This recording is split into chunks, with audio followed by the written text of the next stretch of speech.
Hello, everyone. I am Krandall Brantley for Buckeyes Daily.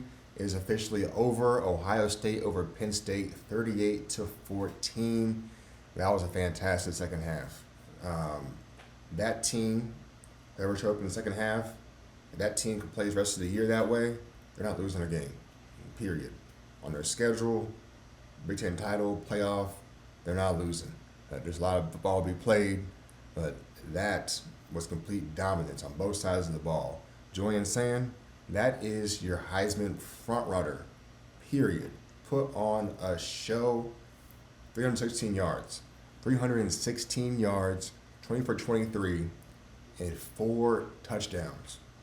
So more touchdowns thrown than incompletions. Yeah, complete dominance. And this is crazy. Like OSU's players, coaching staff, they knew how good he was in the offseason, and they didn't hype him up like he was going to be, like, they didn't say, oh, Arch Manning getting all this hype, but our quarterback is better. We're going to show you guys week one who's better. They said, no, we see the talent, but we understand that Texas is top 5 defense, and it's his first start. So they had this simplified game plan to trust their defense. And he's just built up his confidence each week since then. And early on, we're like, oh, we don't know how good Sam is. And they're like, oh, no. He's the one. He's that guy. And I think it's Ennis earlier this week. He said, oh, yeah, Sam's going to win the Heisman. Like, you're going to see what's going to happen these weeks. He's going to win the Heisman. Well, today is showing that proof that looks like he's the front runner for that. I'll say this one thing. We R's in the background. Ignore that if you can see that. I am not a Penn State fan. I am traveling. This is Go Bucks all day. Just to throw that out there. Yeah, Julian saying, calm, cool, collecting in the pocket, throwing dimes. Even after he got hit helmet to helmet or the late hit, he came back and threw a dime. Like, this dude is right now like to win the Heisman. And let's talk about his receivers. My goodness. All right. Jeremiah Smith, Krandall Tate. Who do you know does it better than them? Number 1 receiver and number 2 receiver are in Columbus. Tell me who's a better receiver in the country than these guys. Jeremiah Smith, 123, 5 catches. Krandall Tate, 6 catches, 124. And Julian saying, throwing dimes. He threw a deep ball, 45 yards, 57 yards, and again, 57 yards. Yeah, just dicing that defense. Jim Knowles, he didn't know what to do. He started off man. He knew he should have known better. He knows these guys are the best. And you went there like, why are you playing man? And even when he tried to mix things up and throw some blitzes for the safeties, Julian Sand knew where to go. He got, I think it was Jeremiah Smith, that first touchdown. They had a safety blitz. He found Jeremiah Smith.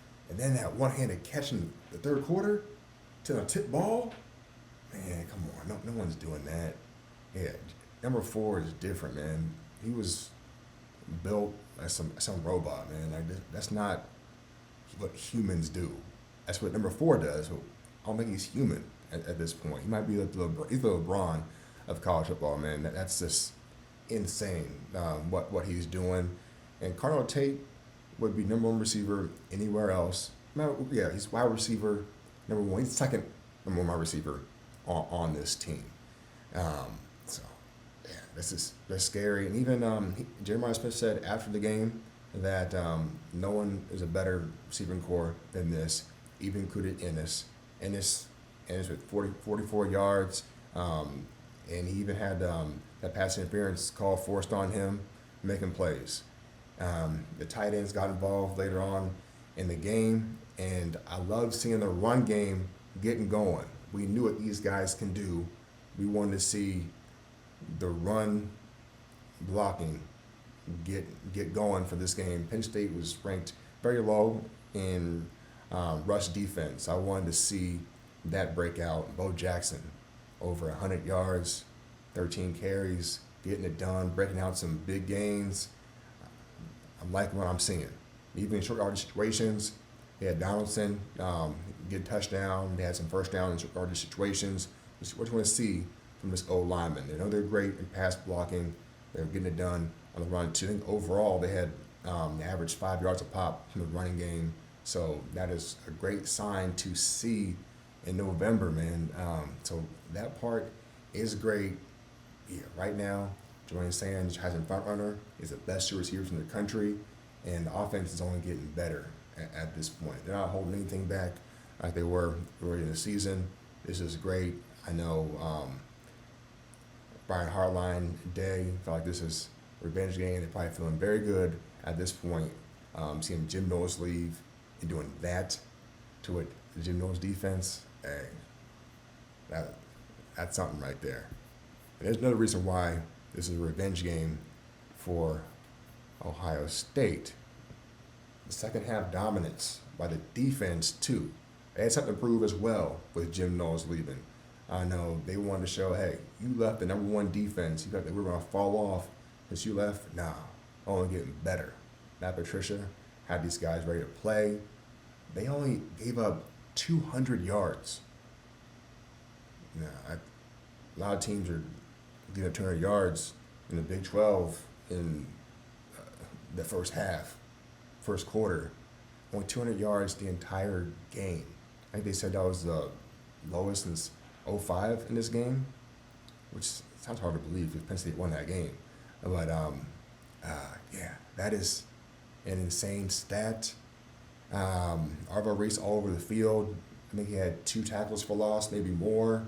You had Kenyatta and Edric Houston, the D-line, get tackles for loss. Caleb Downs all over the field. Caleb Downs, the targeting call. In my opinion, I think that was targeting. I think it was textbook targeting. I thought for sure he was going to be ejected. I'm thinking like, oh, damn, it's unfortunate.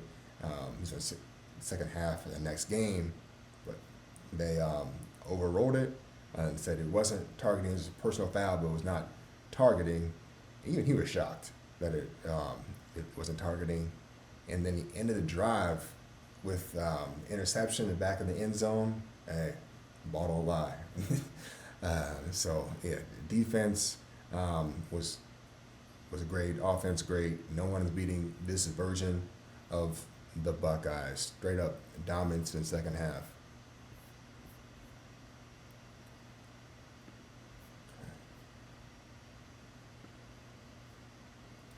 Okay.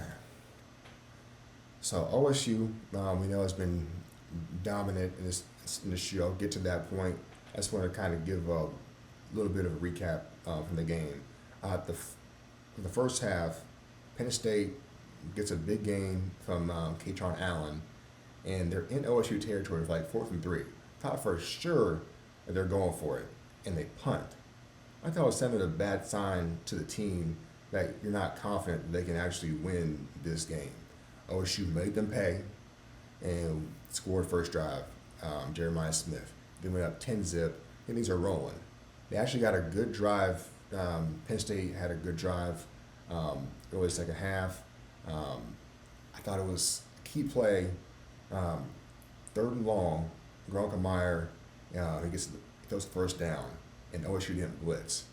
If Penn State ends up winning this game, that's one of those plays where like that got the offense, gave the offense confidence overall. Penn State went down to score. Now it's 10-7. But OSU did bounce back. Julian Sayin doing JT Barrett things, breaking off 2 tackles, throwing the deep ball. Well, that was I'm sorry. He broke 2 tackles and ran for the first down. Remind me of JT Barrett. I know he had that in his bag, but he does. And then after that, there was a deep ball to Carnell Tate. That was a great sign. And if you're trying to defend this OSU team or playing them down the road, be very afraid. Like this offense is only getting better. That was good. And then the turnover, Donaldson. I was watching this game and the play it looks dead. I look away, and then I look around. I see the ball on the ground. Like, what the hell? What's going on? They rolled to the fumble. Penn State capitalized on the fumble, touchdown. Now it's a ball game going to halftime. And I'm thinking, really? This is like one of the only scripts that Penn State can actually win this game, and you're keeping them in the game. Why? Why are we doing it every year? Penn State always plays us tough. I get they're supposed to. I expect them to play close in the first half. I did, but not with OSU giving them a chance, beating themselves on plays like that. But that second half, absolute dominance. Both sides of the ball, just fantastic. I want to say this: the Outback question of the day was, what's the last time OSU lost a Big Ten home game besides Michigan? That was 10 years ago. Michigan State 2015. 10 years ago. And I say this because we remember that game because it was heartbreaking. It ended what could have been a dynasty for Ohio State. We know this. But it's also because OSU doesn't have this type of losses often. They rarely lose at home, and even more rare they lose conference games at home. So appreciate this dominance. They had the stat line. It was like 2011 games, but we don't really count those. In 07, that was Juice Williams, like nearly 20 years ago. They're showing stats like that. That's how rare it is to lose conference games. And that's only continuing now in the Ryan Day era. And for now, with this rivalry with Penn State and Ohio State, we won't see these guys until 2028. That means Penn State hasn't won this game in over a decade.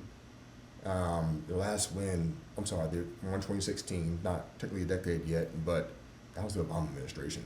Like, they haven't won since then, and they won't see us again in 2028. So, complete dominance. Some people thought when this rivalry was like the thing, 2017, 2018, James Franklin had the program rolling, and then Urban Meyer got suspended. A lot of people thought that Penn State was next team up, and they were going to be number one in the Big Ten, and that never happened. So the next man up for Ohio State was right there on their staff, Ryan Day, and he has them as the premier program, if not at least tie with Georgia for that premier mark. I think it depends what happens on the road, who is the established premier program in college football. At fantastic by Ohio State second half, and it keeps rolling. We are closer and closer to the game. I know there's 2 more home games. We got at Purdue next week. This is the same East Lafayette games where it's usually scary to go out at Purdue. I don't see them making this a scare. I don't see Rondell Moore on their roster. Any of that. I don't see Curtis Painter, those guys, Drew Brees. I don't see none of that. I think OSU rolls. Right now, OSU undefeated, and it just keeps going, man. So talk to y'all soon. Go Bucks.